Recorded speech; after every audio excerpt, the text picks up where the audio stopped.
It's good to be back. I wonder how we should start this review. It's been about a few different ideas. We should probably do it in the same way as the previous 3 reviews, sticking to the same structure. Thunderball's a bit of an interesting one actually. It's got lots of underwater scenes. Go underwater. Lots of water everywhere. Barry Butters does. James Bond. Thunderball. You can't expect me to do a review on a full tank. Oh, the earth is filled with beauty, and it's gathered all together in the form and face and dainty grace of a pretty Irish girl. Oh, she is my dear, my darling one, her eyes so sparkling full of fun. No other can match the likes of her. She is my dear, my darling one, my smiling and beguiling one. I love the ground she walks upon, my darling Irish girl. Oh, sorry, that was the wrong tape. Where's Thunderball? Oh, I think it's in this box over here. Hang on.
Oh dear.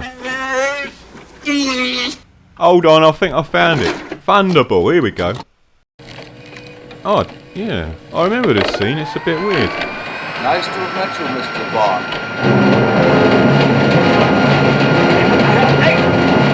Hey, come back!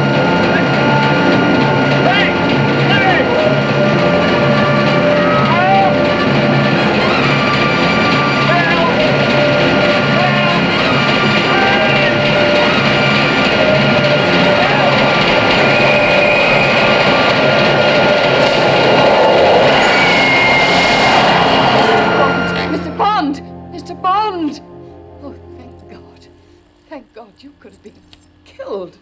Hang about, I've gone completely daft. People aren't using VCRs nowadays. It's all gone online, it's all gone digital. Let me fire up the old computer.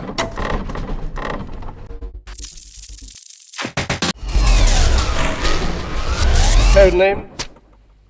Thunderball.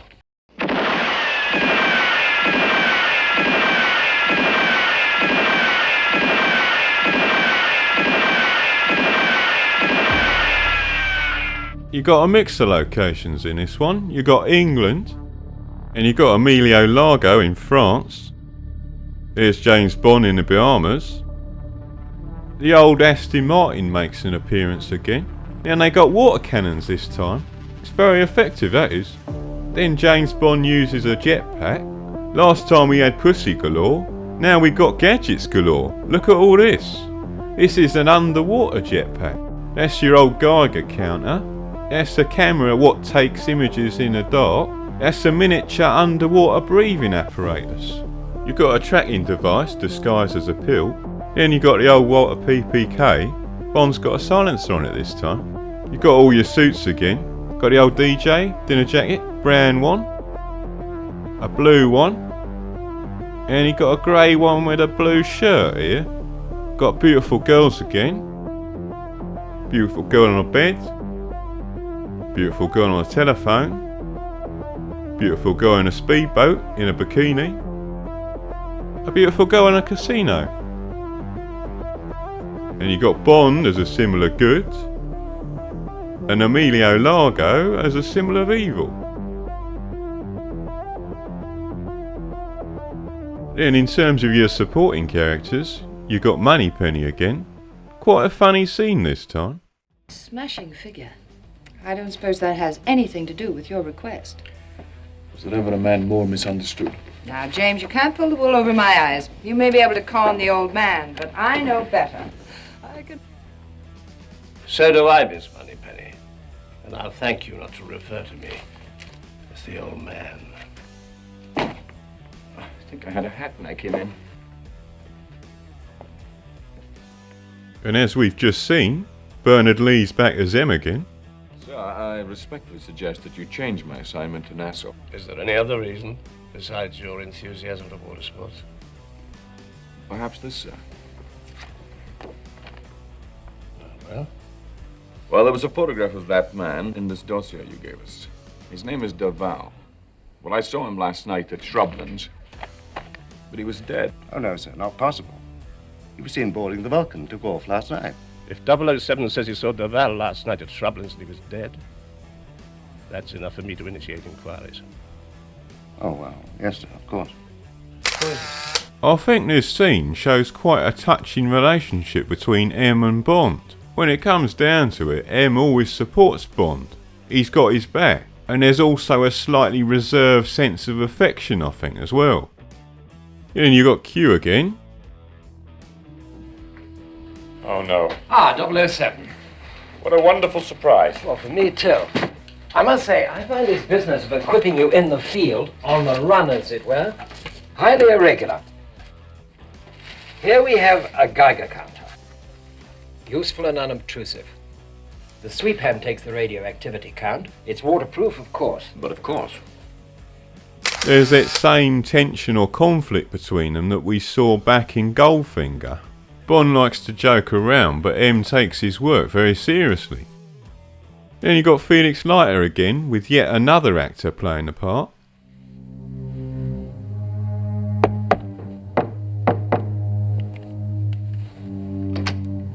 Well, hello, 00. Then you got the Bond girl, Domino this time. Don't you ever stop asking questions? All right, change of tack. Have some of my conch chowder. You've been reading the wrong books, Mr. Bond. About conch chowder? Being an aphrodisiac. Well, it just so happens that I like conch chowder. Oh. Friend of yours? Works for my guardian. Your guardian has you watched. He likes to know where I am. I don't blame him. And as usual, I'm going to leave a discussion of this till the end. In terms of the set pieces, you got a car chase.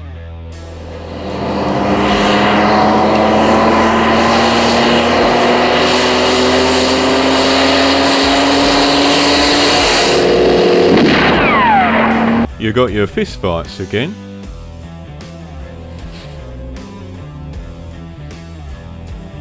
Madame, I've come to offer my sincere condolences. And you got lots of delicious explosions.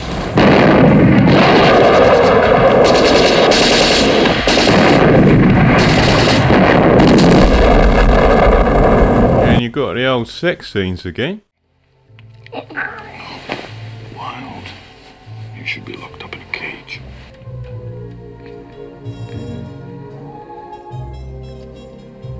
This bed feels like a cage. All these bars. Do you think I'll be safe? And in keeping with the underwater theme, you got a gunfight under the water.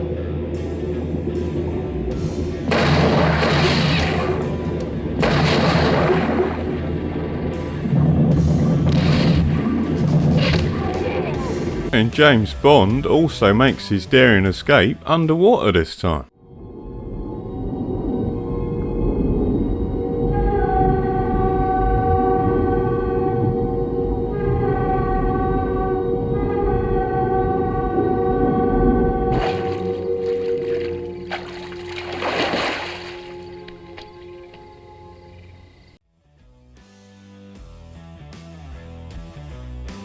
one of the more significant things about Thunderball is that they actually go in for more elaborate stunts this time around. I think the addition of these stunts offers you convincing evidence of how they're trying to ramp things up at this stage, because they're trying to compete with the spectacle of Goldfinger. And this is something that would come to dominate the James Bond franchise in the years that followed. You've not only got this escape underwater, but you also got James Bond boarding a yacht at high speed, and you've also got James Bond taking off in a jetpack.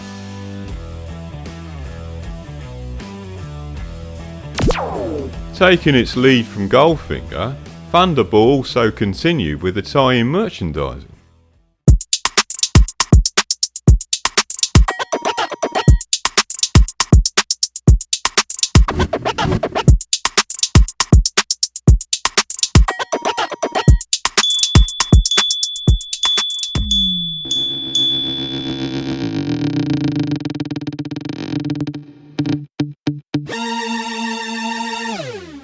And I think this bloke wants to tell us about the magazines and the publicity surrounding Thunderball. Popularity of James Bond is really shown in the fact that both Playboy had a James Bond cover, as did the household magazine in America, Life magazine, and Popular Science for that matter. So you've gone all the way from the men's magazines to the science magazines to the coffee table magazines. And this sexy old lady wants to tell us something about the magazines as well. I mean, all the Bond girls had an incredible amount of publicity, covers, just what happened after these plane loads of journalists came. I mean, every cover in Europe, every magazine, I mean, I have tons of things that are in drawers that one day I say, well, I'm gonna put them in an album, but it's so much, it's overwhelming. And again, following on from Goldfinger, they had lots of TV ads as well. Exclusive raincoat, styled for Bond by Burton.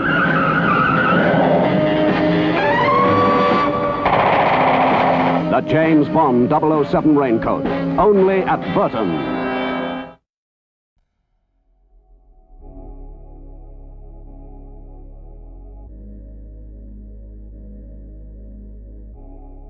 Thunderball opens with one of the weirdest pre-credit sequences you're ever likely to see in a James Bond film. The first shot is of a coffin which bears the initials JB, so naturally you think it's James Bond's funeral. But then the camera pans up to the balcony, where James Bond is revealed, watching the funeral himself, with this glamorous agent from the French station. Then James Bond says to the woman that the funeral is for this bloke called Jacques Bouvier, who murdered two of James Bond's colleagues. James Bond then follows the widow to this French mansion, and there we find out that the widow is actually Jacques Bouvier dressed up as a woman. But the thing is, you can actually see that it's a female at the start, and then it switches to a male actor. I guess the thing is, when everyone was just going to the cinema to watch these things, it didn't matter so much. But in the age of HD and the ability to watch things frame by frame, it becomes pretty obvious. Making the general silliness of the opening sequence worse, Bond then escapes in this ridiculous jetpack. Then he gets into his Aston Martin, and he sprays the blokes that are following him with this water cannon. Unlike the opening pre-credit scene in Goldfinger, none of this is in the Thunderball novel at all. After the credit sequence, we open in Paris, and Emilio Largo, number 2 of Spectre, proposes a plan to hold NATO to ransom. Here you can see Emilio Largo arriving in Paris, and he goes into this office that's a front for Spectre. As usual, the face of number 1 is concealed. Then this is where Emilio Largo proposes his plan to steal the atomic bombs. But during the boardroom sequence, Ernst Stavro Blofeld has one of his men executed for embezzling funds. The culprit is known to me. I've decided on the appropriate action. And this boardroom sequence had a big influence. Nobody wants a war. If we can't do business, why, we'll just shake hands and that'll be it. Yeah? Yeah.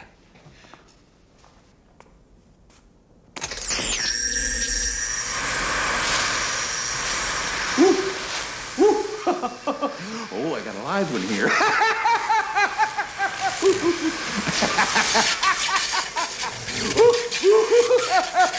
Oh, there'll be a hot time in the old town tonight.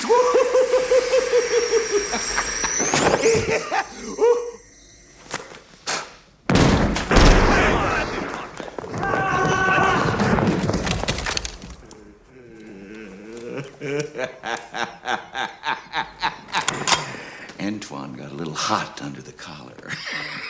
I think you can also see the influence of Thunderball on Kill Bill. 田中直也本は胸に一持つ終わりのご様子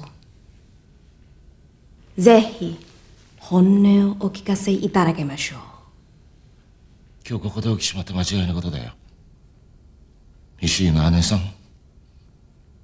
わかんだろうよあんたのことだよアイヌクがチャイニーズのアイヌクアメリカ人にイランにしまったってことだよ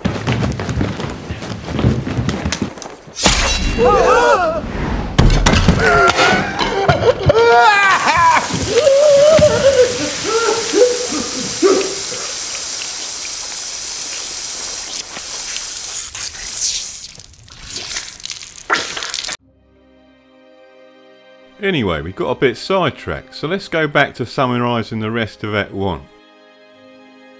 Here you can see Palazzi, who's had cosmetic surgery so that he looks like the French pilot, Francois Deval. And then they show the execution of Francois Deval.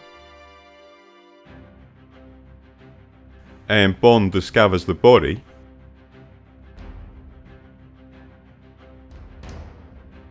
And then Palazzi hijacks the plane.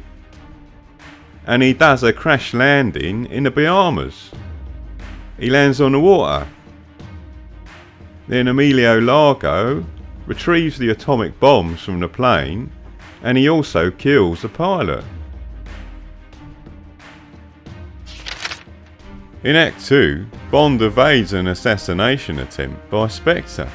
After being recalled to London, Bond is informed that Spectre is threatening to destroy a major city in the US or the UK unless they're paid a ransom of £100 million. Here you can see Bond being chased in his car. But then this other bloke, actually it's a girl disguised as a bloke, arrives in a motorcycle from behind and takes him out with a missile. There's another bit of gender switching here that is very obvious again, just like the opening scene with Jacques Beauvoir.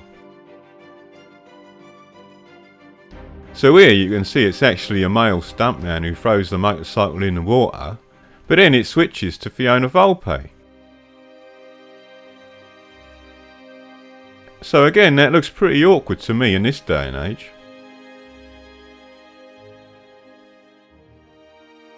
But let's get back to the old plot summary. Yeah, so after all the car chase malarkey, Bond arrives in London to have a debriefing. And this is where he learns that NATO's been held to ransom. Bond looks at the dossier and he sees Deval and his sister, Domino. Then Bond has a private meeting with them and this other official. And this is where Bond requests to be reassigned to Nassau. And he tells him about the dead body at the health resort. Then we're into Act 3 and this is Nassau, the Bahamas. This is where Bond meets Domino and he also finds out that she's Largo's mistress.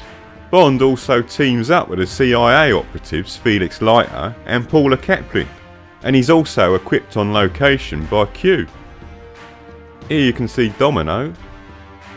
And after he meets Domino, they have lunch together. After that, Bond goes to the casino where he plays cards with Largo. Then he meets up with Felix Leiter. And then he meets Q, and he's equipped in the field. And then Bond decides to investigate Largo's luxury yacht, and that's called the Disco Volante.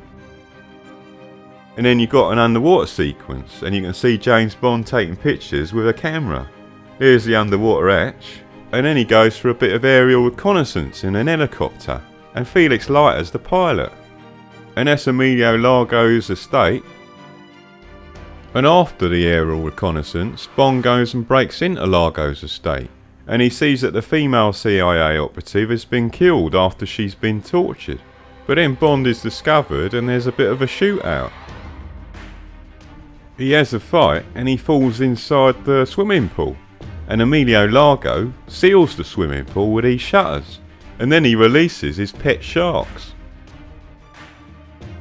In this underwater scene with the shark, there's another awkward moment, because in quite a few of these shots you can easily see it's a stunt double who's standing in for Sean Connery.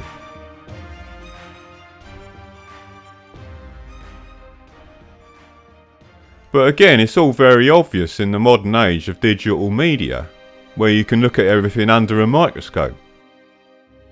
They could get away with this sort of stuff in the 1960s, but not anymore. Anyway, back to the summary. As you can see, Bond uses the underwater breathing apparatus that was given to him by Q. After that, Bond and Felix go and have a look around the ocean again, and James Bond goes and has a look underwater, so you've got another underwater sequence. He discovers the jet, and he goes inside the cockpit, and he discovers the dead pilots. Then we're into the fourth act of the movie. Bond returns to the island and he informs Domino that her brother was killed by Largo. Then Domino agrees to help Bond, and she searches Largo's ship for the bombs with a Geiger counter.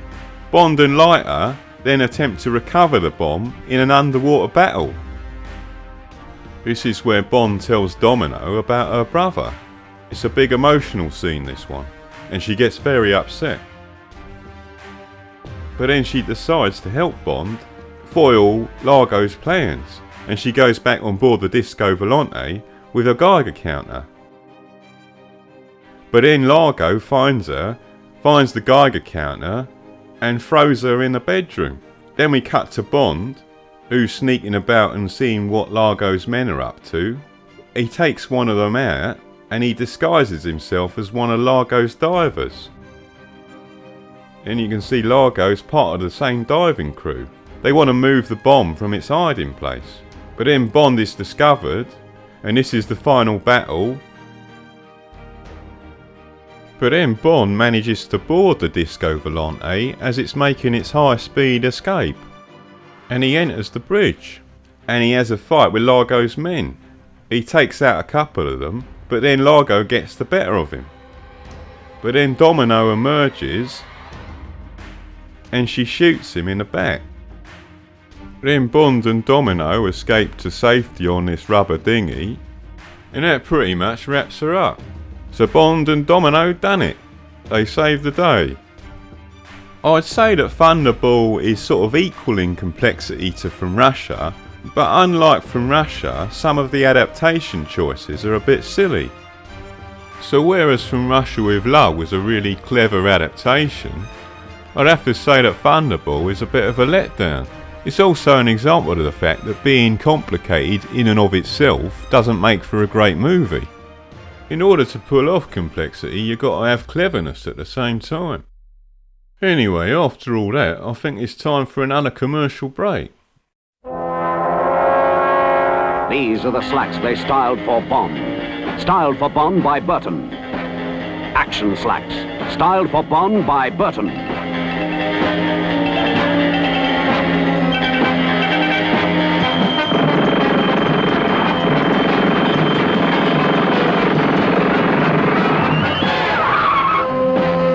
The James Bond 007 slacks, only at Burton.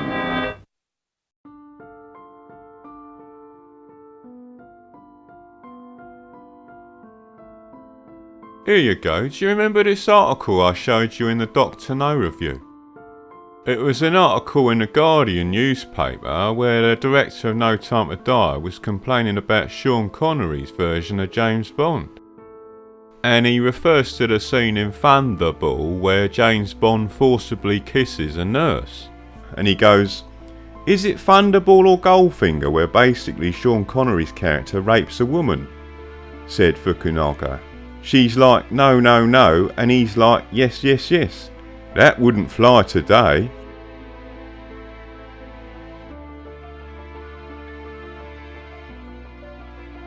A more well-known example of all this has to do with this song called "Baby It's Cold Outside," which raises many of the same questions as the problematic scene from Thunderball.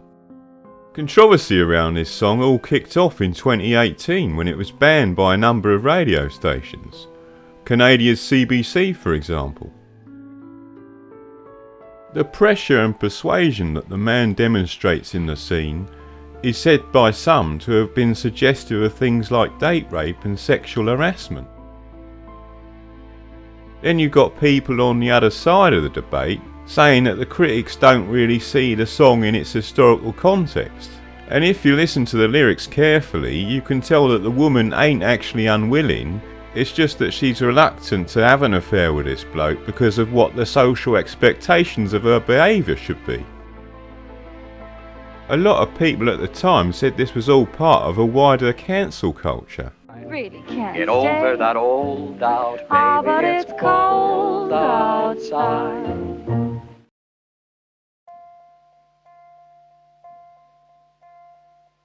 Some people have even criticised Snow White for having a non-consensual kiss.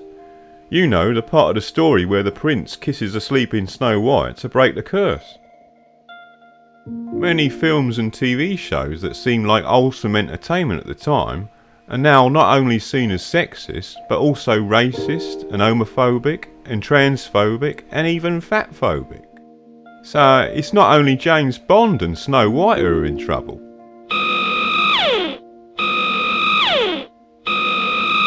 Here you go, Friends is 25 years old, it's still extremely popular and polarising.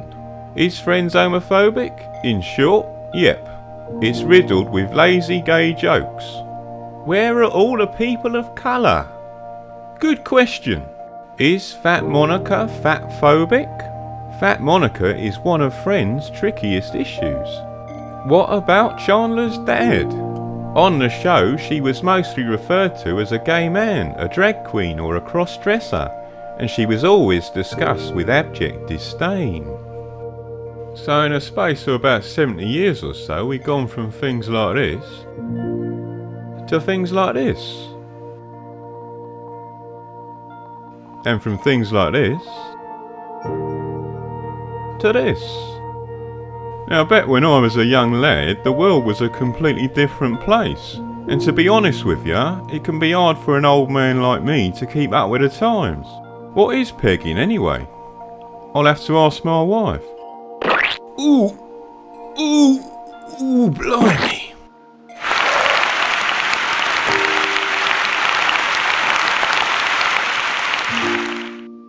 But I don't want to give you the impression that I think that everything was fine in the past.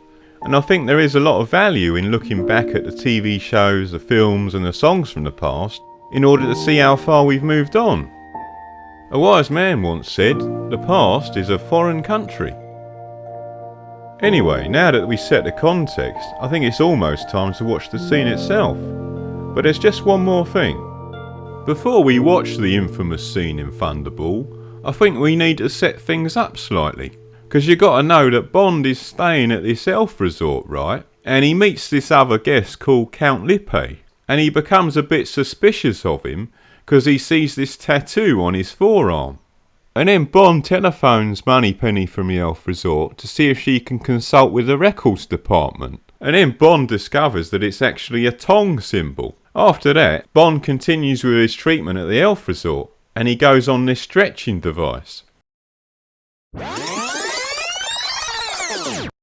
Somebody's gonna wish the day had never happened. Well, you wouldn't tell Dr. Wayne. Please. I'd lose my job. Well, I suppose my silence could have a price. Don't mean... Oh, no. Oh, yeah? That reminds me. I got another letter from Debs.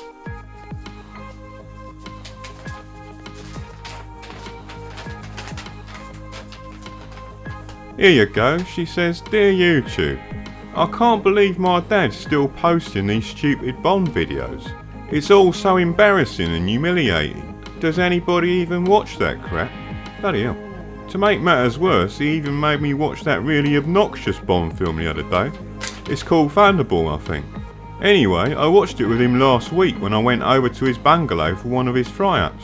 I wish he'd learn to cook something else one of these days. Well, I was shocked to say the least. It turns out James Bond is not only a cold-hearted bastard, but a bloody rapist. Hold on, she's made a mistake here. Thanks for making me watching. Thanks for making me watch another crappy old movie that no one cares about. That's another 2 hours of my life I'm not getting back. She got a postscript down here. She goes, I even had to explain to my dad afterwards why it was a rape because he had this stupid look on his face. Honestly, I could have punched him. Oh dear. Anyway, I explained to him that it's all about the issue of consent. James Bond forces that woman to have sex with him because he threatens to get her fired if she doesn't agree.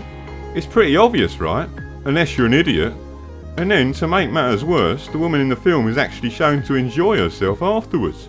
It's so disgusting and degrading to women. But I guess back in the 60s, everyone just shrugged their shoulders and thought that was cool or something. Well, I've got to give her some credit, she makes some pretty good points here. After all, she's right about the subsequent scene where the woman is shown to be enjoying herself.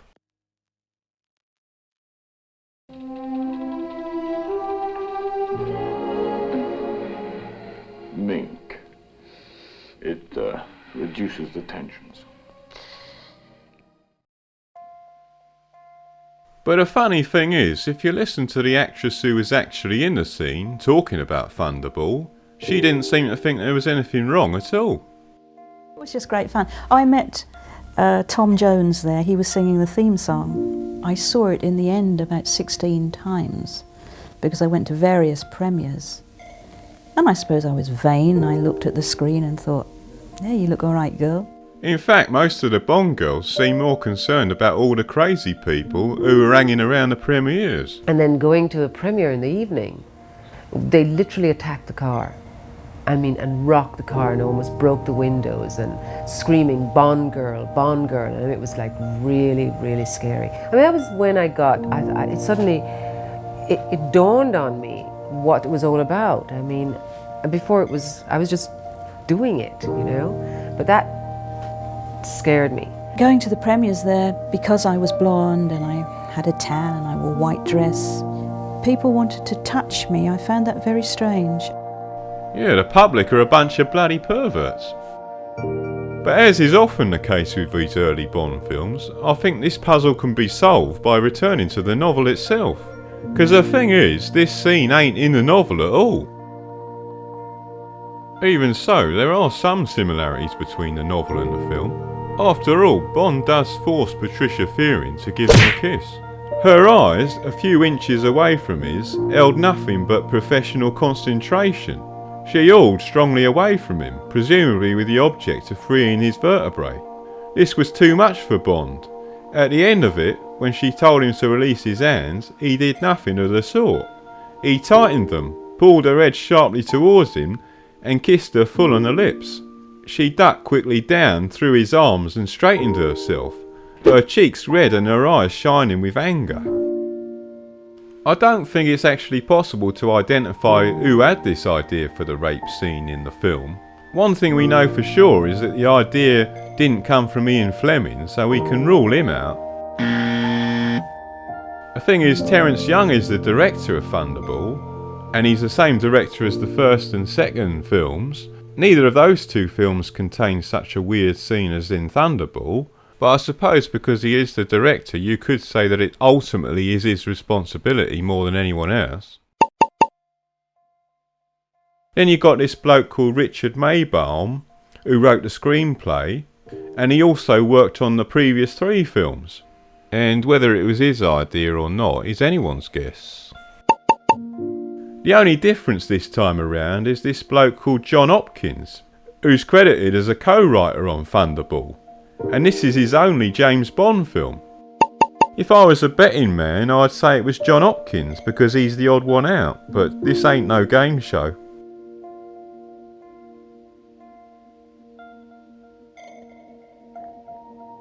But the thing is, there is a mention of a rape in the novel, but surprisingly this actually happens in the meeting room at the start. So Blofeld is explaining the logic behind the kidnapping, and he goes, "The girl was abducted from her father's suite in the Hotel de Paris in Monte Carlo and taken by sea to Corsica. This part of the operation was executed by the Corsican section. $1 million ransom was demanded." And then it goes on a bit later, further down the page. "From a source in the police commissariat at Nice, I now learn that the girl was violated during her captivity in Corsica."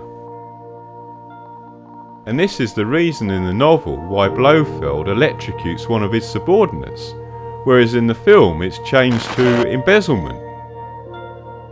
So what am I saying exactly? I don't know. No, I'm only joking. Well, the thing is, when it comes to writing the screenplay to these films, the first thing they do is look at the novels. So in a novel you've got this forced kiss in the elf resort, and you've also got this reference to rape in the boardroom. Those are two separate scenes. And my theory is, and it is just a theory, is that one of the screenwriters read the novel and these two separate ideas somehow merged in their mind, and it resulted in a very strange adaptation. I can't prove any of this, it's just what I think.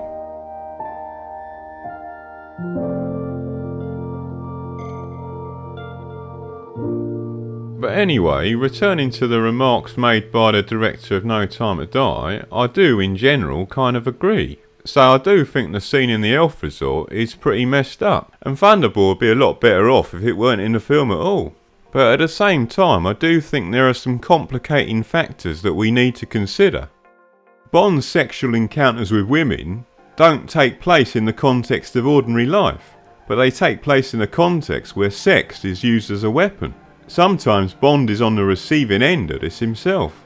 In fact, later on in the same film, the femme fatale Volpe seduces Bond so that Largo's henchmen are given the opportunity to kill him. This plot device was actually in Doctor No as well.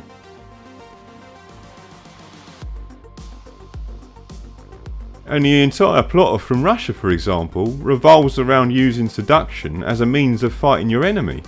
Now you might object that none of this has a relevance to the scene in Thunderball, but the thing is, the scene in Thunderball is actually complicated by the fact that Bond appears to suspect Patricia Fearing is part of a plan to kill him. It don't excuse his actions, but it does provide a context that is often overlooked by critics. After all, Bond sees Patricia Fearing with Count Lippe, which gives him grounds for thinking that she might be involved in a plot to kill him.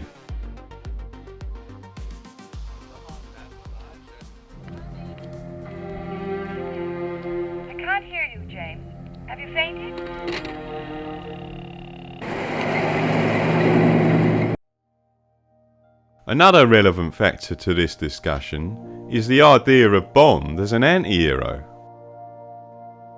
My leading character, James Bond, I never intended to be a hero. I intended him to be a sort of blunt instrument wielded by a government department who would get into bizarre and fantastic situations and more or less shoot his way out of them. One possible objection to this is to say that while Bond is intended as an anti-hero by Fleming in the novels, the way they treat his character in the film is actually rather different from that, where he's more of a conventional hero. But that ain't actually true. Thunderball very much takes up this idea of Bond as an anti-hero. Just look at this scene where Bond dances with Domino. Where is your brother now? In England. He's a commandant with the NATO forces there. He's a wonderful person. The trouble is I never meet anyone like him. Only men like Largo and myself. So it's pretty clear from this scene that Bond regards himself and Largo as two sides of the same coin. They both have quite dark personalities. They have a ruthless and cruel streak to them. So I reckon the filmmakers are still working with this idea of Bond as an anti-hero. But the thing about having a story with an anti-hero is that you actually don't want to push things too far. You could, for example, have your anti-hero killing innocent people, stealing money from banks and pinching ice creams from little kids. But that way you'd lose the sympathy of the audience. When you've got an anti-hero in a film then, it's actually quite a difficult balancing act. You don't want to push things too far, and I think that's the basic problem of Thunderball. But as Debbie was saying, it's also possible that the filmmakers didn't think there was anything wrong with the health resort scene at all. Now that don't mean this infamous scene actually ain't a rape or shouldn't be regarded as one. It just means it wasn't seen in this way at the time, which obviously seems pretty weird to most of us now. So in summary, I do think the Patricia Fearing scene is a mistake, but I think it's also a mistake to condemn the old Bond franchise for this one scene. So like a lot of things, it's a lot more complicated once you get into the details. I think there's also this separate issue of actors and directors virtue signalling to their chums in Hollywood, because once it becomes fashionable to condemn James Bond, people will jump on the bandwagon in order to gain the respect of their peers. Matt Damon! But I think it's finally time to move on to the next topic, and that's the Bond girl. You're basically spoilt for choice in this film. You got Claudine Auger, who's Domino, Largo's mistress. Then you got Fiona Volpe, played by Luciana Paluzza. Then you got Patricia Fearing, the physiotherapist at the health clinic, and she's played by Molly Peters. And you also got Paula Kaplan, the female CIA agent, and she's played by Martine Beswick. Now I should probably point out here that neither Fiona Volpe or Paula Kaplan are actually in the novel. These are just two extra characters that they invented for the film. Now you don't have to be a genius to work out why they added these two extra female characters. I think the basic idea was just to have as many gorgeous women in the film as possible. But although it's very crowded this time around, Domino is the main female character. She's the love interest in the film. And I've got to say, she's a pretty bloody good Bond girl. She's not quite as good as the Bond girl in From Russia, but in my opinion she's the second best so far. And Domino's got a very clearly defined character. When Bond meets Domino at the start, she's trapped in this unhappy relationship. And she has this vulnerable and innocent quality about her. And then she learns the truth about Largo from Bond. And then in the final stages of the film, she exacts her revenge. Like Pussy Galore from Goldfinger, and Tanya from Russia with Love, it's the girl who saves the day in the end. But I want to have a closer look at her performance. So let's have a look at the big emotional scene where Bond tells her about what happened to her brother, and she learns the truth about Largo. You're the only man to ever make me cry. Except perhaps Francois, my brother, when we were children. Domino, I have to tell you something. I'm sorry, James. I didn't mean to embarrass you, speaking of love. I know. I must hurt you again. You're going away. So sorry, my dear, but it's all over. No, it's about your brother. What about him?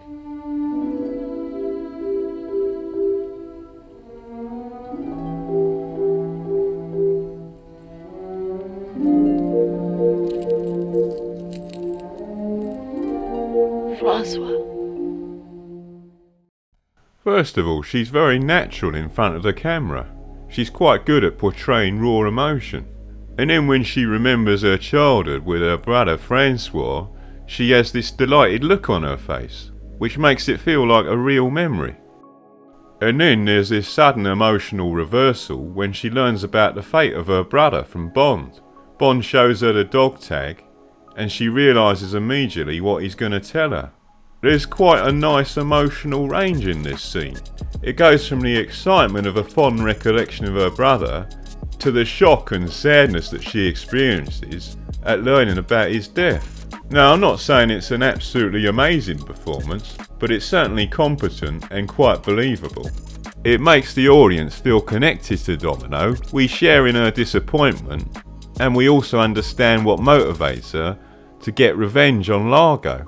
But one of the most interesting things about the treatment of the Bond girl in Thunderball has to do with the character of Fiona Volpe.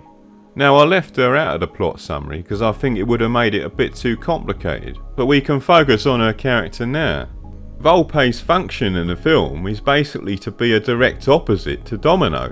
Whereas Domino is a sweet girl who's trapped in an abusive relationship, Volpe is Largo's loyal female assassin. James Bond, who only has to make love to a woman and she starts to hear heavenly choir singing. She repents and immediately returns to the side of right and virtue. But not this one. What a blow it must have been. You having a failure. Well, you can't win them all. This speech is basically a wink to the audience. Volpe actually makes fun of James Bond for his habit of seducing women and turning them over to his side. This is what film critics call breaking the fourth wall. Volpe also makes fun of James Bond's vanity. So in this way it also relates to the anti-hero status of Bond, because he's not perfect but he's flawed. I think this added complexity to the characterisation of Bond is one of the good things about Thunderball.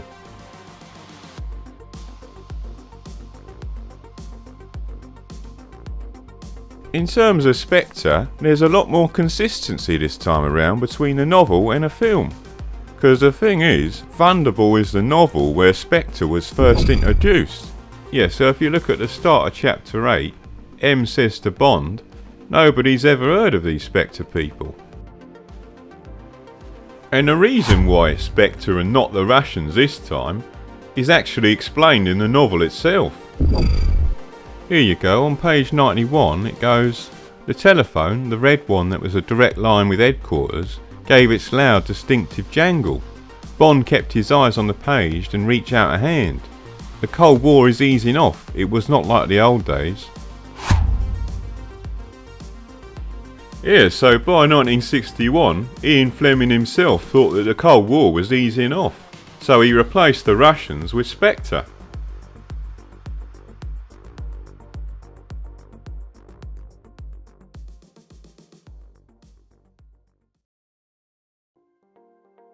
But while the film is more consistent this time with the novel in terms of Spectre, there are some other differences, and most of these differences are a bit of a disaster, to be honest.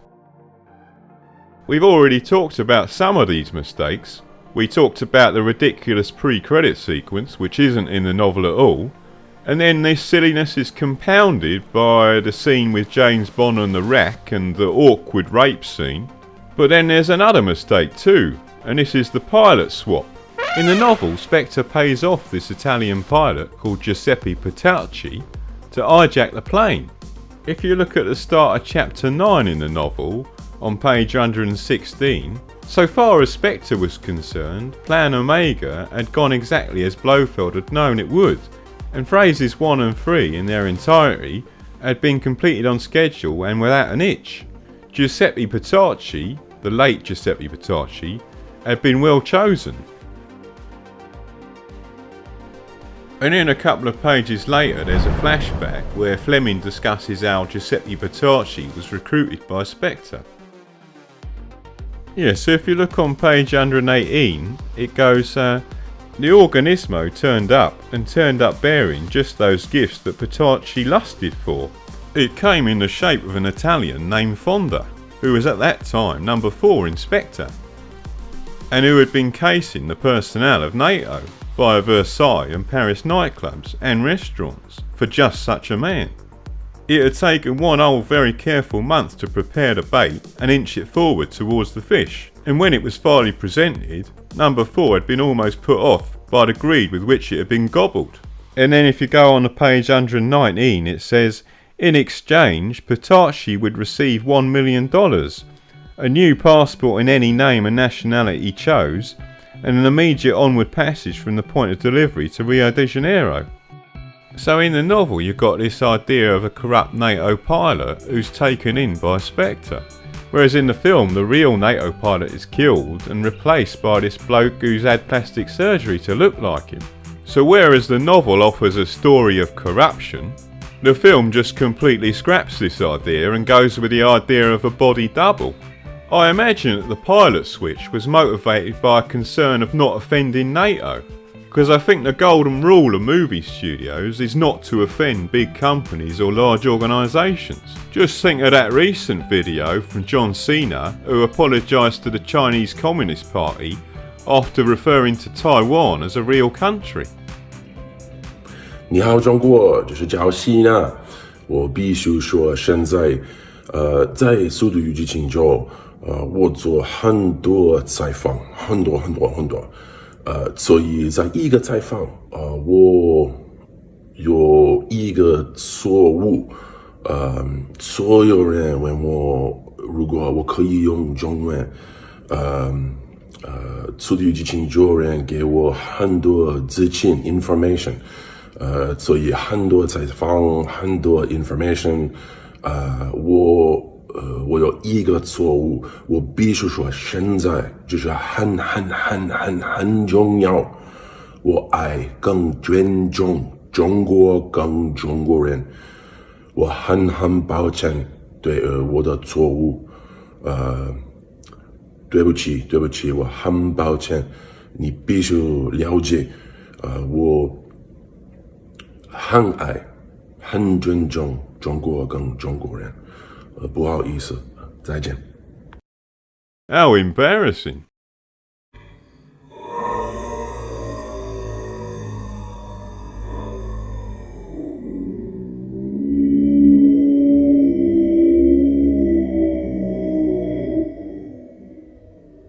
There's just one more point I want to make before I get to the closing statement. Because the thing is, when you know about all the effort they went to in making the film, you can't help but feel a little guilty about criticising it. Hello. First of all, they actually got the Miami Sea Aquarium to catch the sharks that they used in the film. And then the filmmakers put these sharks inside the swimming pool of an American couple who owned this villa in the Bahamas. But even more amazingly, they actually built Largo's boat, the Disco Volante. And they did this by combining a hydrofoil with a catamaran. And they even built a fiberglass model of the jet. It's called a Vulcan bomber, this is.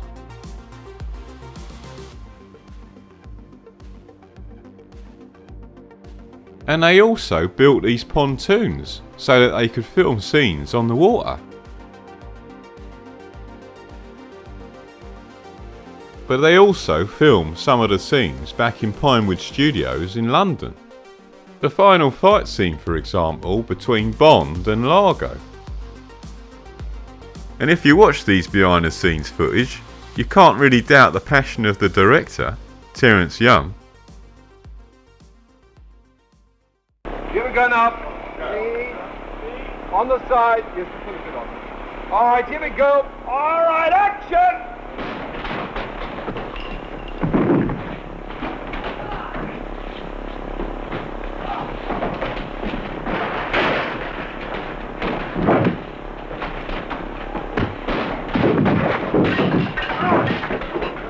Got it. All right, Harold.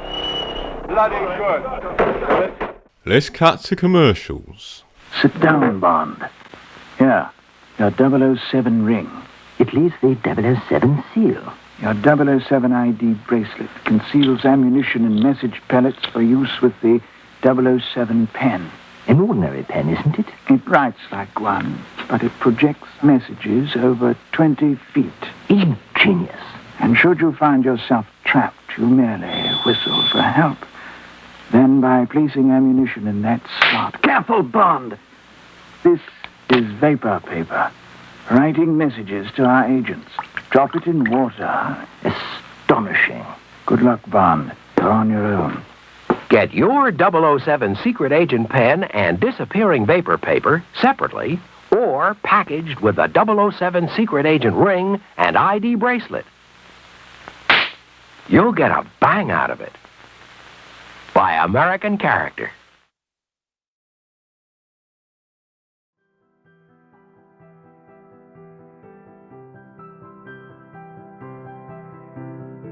In some ways, Thunderball represents something of a step back for the franchise, because when it comes down to it, it's a clumsy adaptation that hasn't aged very well. This is very much in contrast to From Russia with Love and Goldfinger. My impression is that the root cause of these problems are related to the difficulty of solving a puzzle. And the puzzle is, how do you follow Goldfinger? Because after Goldfinger, you can't really return to the modest efforts of the first two films. You've got to make a film that's equal to the spectacle of Goldfinger. Perhaps part of the problem stems from the fact that this is the director of the first two films trying to replicate the success of Goldfinger, but not quite being comfortable in this new mode of filmmaking. Moments of silliness abound, such as the jetpack and the opening sequence, and most of all, the problematic rape scene. And there's also lots of extended underwater sequences. I don't actually mind them too much, but I know a lot of people find them boring, like my friend Reg, for example. There are also some clumsy moments from a technical standpoint, insofar as you can see stunt doubles in some occasions. Now, some of this can be excused by the fact that this is a film from the 1960s, but then again, they did use stunt doubles in From Russia in some occasions, and you can barely notice that at all. So Thunderball is one of the weirdest Bond films. It's a fascinating failure, though I think describing it as a failure is putting it a bit too strong, but it's a real oddity in the franchise, and it's certainly become more odd in retrospect. Yeah, so the fourth Bond film is a bit of a mixed bag, and in general a bit of a strange one. So, you know, take it or leave it.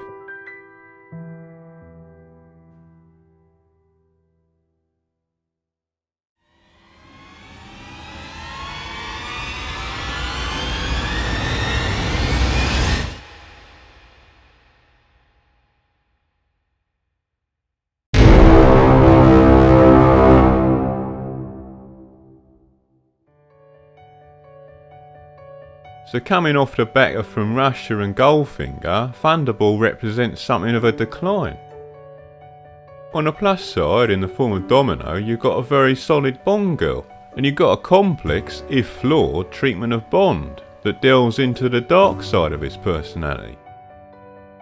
And then on the negative side, you've got one of the strangest adaptations in the old franchise. And the worst elements of the adaptation for me are the scene at the Elf Resort and the pilot swap, and these poor adaptation choices are compounded by a range of other mistakes. You've got an overemphasis on stunts, and you've got silly things like the jetpack scene and the obvious body doubles. But when it comes down to it, I don't actually hate Thunderball. I can actually enjoy some elements of it. But in general, it's just a bit of a weird one. But that about wraps it up. There's 4 down and 21 to go. Enjoy the rest of your day, and Barry Butters signing out.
Bye.